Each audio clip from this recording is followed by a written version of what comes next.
Hello little cubs, I hope you're all doing well today, and welcome back to Storytime with Mama Bear. Today's story is The Tale of the Pie and the Patty Pan by Beatrix Potter. So please make yourselves comfortable, and I hope you enjoy. Once upon a time, there was a pussycat called Ribby, who invited a little dog called Duchess to tea. "Come in, good time, my dear Duchess," said Ribby's letter, "and we will have something so very, very nice. I am baking it in a pie dish with a pink rim.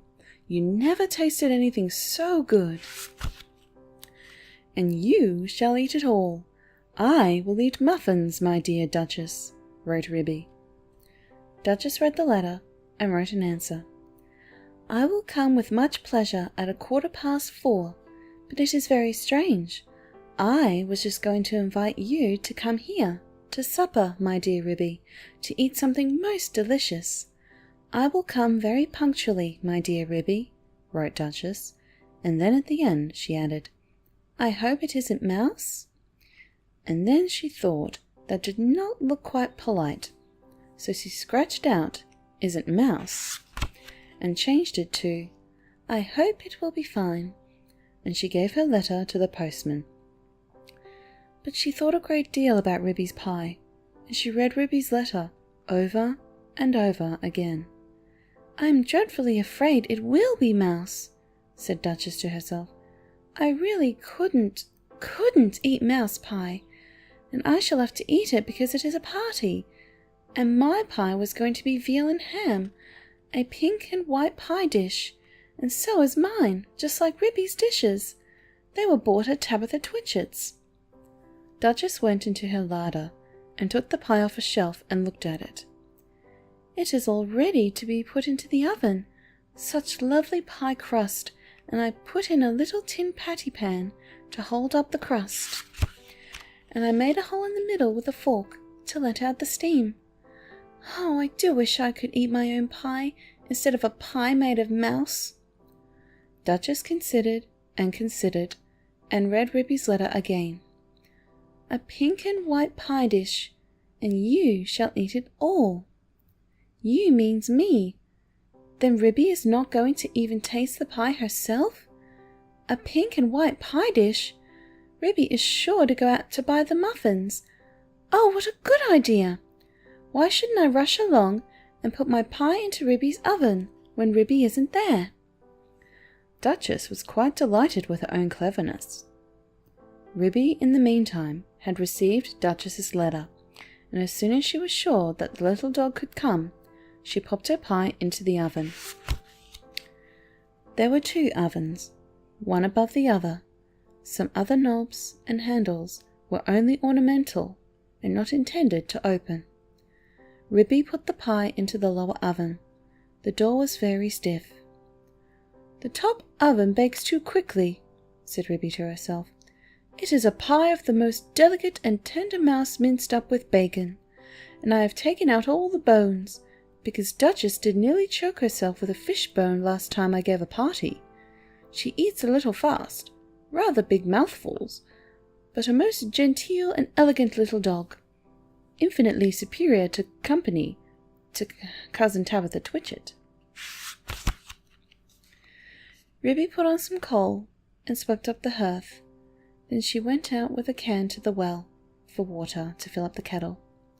Then she began to set the room in order, for it was the sitting room as well as the kitchen. She shook the mats out the front of the door and put them straight. The hearth rug was a rabbit skin. She dusted the clock and the ornaments on the mantelpiece, and she polished and rubbed the tables and chairs. Then she spread a very clean white tablecloth and set out her best china tea set, which she took out of a wall cupboard near the fireplace. The teacups were white with a pattern of pink roses, and the dinner plates were white and blue. When Ribby had laid the table, she took a jug and a blue and white dish and went down the field to the farm to fetch milk and butter. When she came back, she peeped into the bottom oven. The pie looked very comfortable.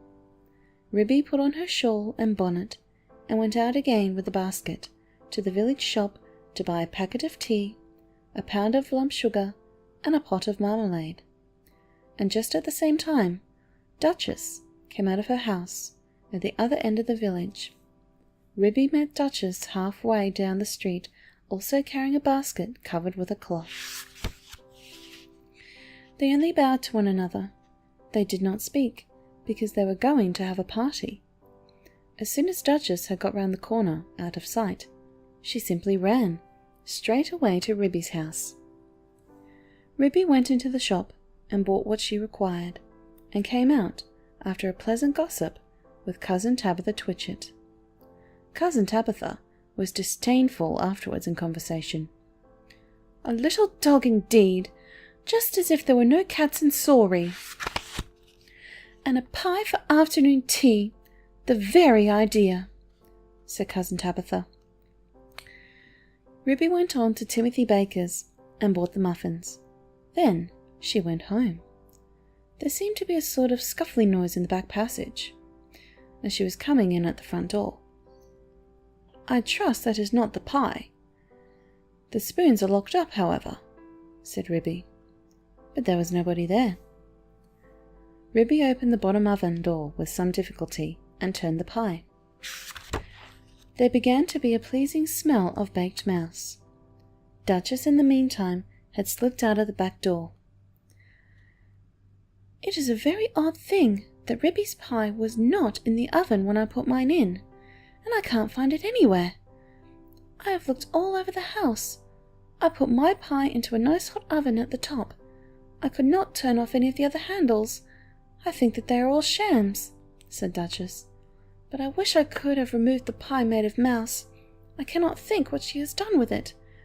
I heard Ribby coming in, and I had to run out by the back door." Duchess went home and brushed her beautiful black coat, and then she picked a bunch of flowers in her garden as a present for Ribby, and passed the time until the clock struck 4. Ribby, having assured herself by careful search that there was really no one hiding in the cupboard or in the larder, went upstairs to change her dress. She put on a lilac silk gown for the party, and an embroidered muslin apron and tippet. "It is very strange," said Ribby. "I did not think I left that drawer pulled out. Has somebody been trying on my mittens?" She came down again and made the tea, and put the teapot on the hob. She peeped again into the bottom oven. The pie had become a lovely brown, and it was steaming hot. She sat down before the fire to wait for the little dog. "I am glad I used the bottom oven," said Ribby. "The top one would certainly have been very much too hot. I wonder why that cupboard door was open. Can there really have been someone in the house?" Very punctually at 4 o'clock, Duchess started to go to the party. She ran so fast through the village that she was too early, and she had to wait a little while in the lane that leads down to Ribby's house. "I wonder if Ribby has taken my pie out of the oven yet," said Duchess. "And whatever can have become of the other pie made of mouse?" At 4:15 to the minute, there came a most genteel little tap-tippity. "Is Mrs. Ribston at home?" required Duchess in the porch. "Come in, and how do you do, my dear Duchess?" cried Ribby. "I hope I see you well?" "Quite well, I thank you, and how do you do, my dear Ribby?" said Duchess. "I've brought you some flowers. What a delicious smell of pie!" "Oh, what lovely flowers! Yes, it is mouse and bacon." "Do not talk about food, my dear Ribby. What a lovely white tea-cloth! Is it done to a turn? Is it still in the oven?" "I think it wants another 5 minutes," said Ribby. "Just a shade longer. I will pour out the tea while we wait. Do you take sugar, my dear Duchess?" "Oh, yes, please, my dear Ribby. And may I have a lump upon my nose?" "With pleasure, my dear Duchess. How beautifully you beg. Oh, how sweetly pretty." Duchess sat up with the sugar on her nose and sniffed. Oh, how good that pie smells! I do love veal and ham. I mean, to say mouse and bacon. She dropped the sugar in confusion and had to go hunting under the tea table, so she did not to see which oven Ribby opened in order to get out the pie. Ribby set the pie upon the table. There was a very savoury smell. Duchess came out from under the tablecloth, munching sugar, and sat upon a chair. I will first cut the pie for you, and I am going to have muffin and marmalade, said Ribby. Do you really prefer muffin? Mind the patty pan. I beg your pardon, said Ribby. May I pass you the marmalade? Said Duchess hurriedly. The pie proved extremely toothsome, and the muffins light and hot. They disappeared rapidly, especially the pie. I think, thought the Duchess to herself, I think it would be wiser if I helped myself to pie. The Ribby did not seem to notice anything when she was cutting it. What very small fine pieces it is cooked into. I did not remember that I had minced it up so fine. I suppose this is a quicker oven than my own.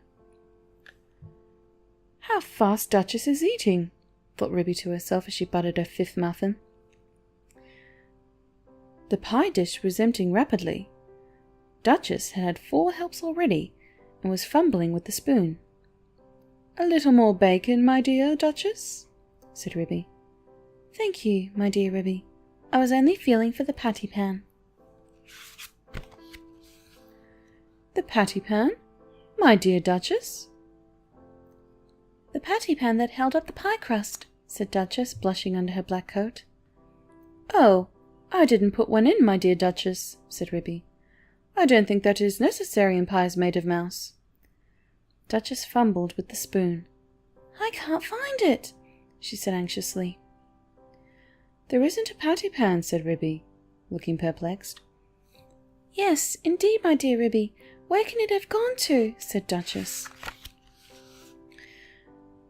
There most certainly is not one, my dear Duchess. I disapprove of tin articles in puddings and pies. It is most undesirable, especially when people swallow in lumps, she added in a lower voice. Duchess looked very much alarmed and continued to scoop the inside of the pie dish. My great-aunt Squintina, grandmother of cousin Tabitha Twitchett, died of a thimble in a Christmas plum pudding. I never put any article of metal in my puddings or pies. Duchess looked aghast and tilted up the pie dish. I only have 4 patty pans, and they are all in the cupboard. Duchess set up a howl. I shall die! I shall die! I have swallowed a patty pan! Oh, my dear Ribby, I do feel so ill! It is impossible, my dear Duchess. There was not a patty pan. Duchess moaned and whined and rocked herself about. Oh, I feel so dreadful! I have swallowed a patty pan! There was nothing in the pie, said Ribby severely. Yes, there was, my dear Ribby. I am sure I have swallowed it. Let me prop you up with a pillow, my dear Duchess. Where do you think you feel it? Oh, I do feel so ill all over me, my dear Ribby. I have swallowed a large tin patty pan with a sharp scalloped edge. Shall I run for the doctor? I will just lock up the spoons. Oh, yes, yes. Fetch Dr. Maggotty, my dear Ribby. He is a pie himself. He will certainly understand. Ribby settled Duchess in an armchair before the fire, and went out and hurried to the village to look for the doctor. She found him at the smithy. He was occupied in putting rusty nails into a bottle of ink which he obtained at the post office. Gammon! Ha! Ha! He said with his head on one side. Ribby explained that her guest had swallowed a patty pan. Spinach? Ha! Ha! Said he, and accompanied her with alacrity. He hopped so fast that Ribby had to run. It was most conspicuous. All the village could see that Ribby was fetching the doctor. I knew they would overeat themselves, said cousin Tabitha Twitchett. But while Ribby had been hunting for the doctor, a curious thing had happened to Duchess, who had been left by herself, sitting before the fire, sighing and groaning and feeling very unhappy. How could I have swallowed it? Such a large thing as a patty pan! She got up and went to the table, and felt inside the pie dish again with the spoon. No, there is no patty pan, and I put one in, and nobody has eaten the pie except me, so I must have swallowed it. She sat down again and stared mournfully at the grate. The fire crackled and danced, and something sizzled. Duchess startled. She opened the top oven. Out came a rich steamy flavour of veal and ham, and there stood a fine brown pie, and through a hole in the top of the pie crust there was a glimpse of a little tin patty pan. Duchess drew a long breath. Then I must have been eating mouse. No wonder I feel ill. But perhaps I should feel worse if I had really swallowed a patty pan. Duchess reflected. What a very awkward thing to have to explain to Ribby. I think I will put my pie in the backyard and say nothing about it. When I go home, I will run round and take it away. She put it outside the back door and sat down again by the fire and shut her eyes. When Ribby arrived with the doctor, she seemed fast asleep. Gammon! Ha! Ha! Said the doctor. I am feeling very much better, said Duchess, waking up with a jump. I am truly glad to hear it. He has brought you a pill, my dear Duchess. I think I should feel quite well if you only felt my pulse, said Duchess, backing away from the magpie, who sidled up with something in his beak. It is only a bread pill. You had much better take it. Drink a little milk, my dear Duchess. Gammon, gammon, said the doctor, while Duchess coughed and choked. Don't say that again, said Ribby, losing her temper. Here, take this bread and jam and get out into the yard. Gammon and spinach! Ha! Ha! Ha! Shouted Dr. Maggotty triumphantly outside the back door. I am feeling very much better, my dear Ribby, said Duchess. Do you not think that I had better go home before it gets dark? Perhaps it might be wise, my dear Duchess. I will lend you a nice warm shawl, and you shall take my arm. I would not trouble you for words. I feel wonderfully better. One pill of Dr. Maggotty. Indeed, it is most admirable. If it has cured you of a patty pan, I will call directly after breakfast to ask how you have slept. Ribby and Duchess said goodbye affectionately, and Duchess started home. Halfway up the lane, she stopped and looked back. Ribby had gone in and shut her door. Duchess slipped through the fence and ran round to the back of Ribby's house and peeped into the yard. Upon the roof of the pigsty sat Dr. Maggotty and 3 jackdaws. The jackdaws were eating pie crust, and the magpie was drinking gravy out of a patty pan. Gammon! Ha! Ha! He shouted when he saw Duchess's little black nose peeping round the corner. Duchess ran home feeling uncommonly silly. When Ribby came out for a pailful of water to wash up the tea things, she found a pink and white pie dish lying smashed in the middle of the yard. The patty pan was under the pump, where Dr. Maggotty had considerately left it. Ribby stared with amazement. Did you ever see the like? So there really was a patty pan. But my patty pans were all in the kitchen cupboard. Well, I never did. Next time I want to give a party, I will invite Cousin Tabitha Twitchit. And that is the end of the story. Thank you all so much for listening. I do hope you enjoyed it. If you liked this video, please give it a like and share with your friends and family. And please be sure to subscribe for more story time with Mama Bear. You can also find my different social media outlets in the description below. You can find me on Facebook, Twitter, Tumblr, Discord and SoundCloud. I do hope to see you there. Again, thank you so much for listening. And until next time, little cubs, sweet dreams.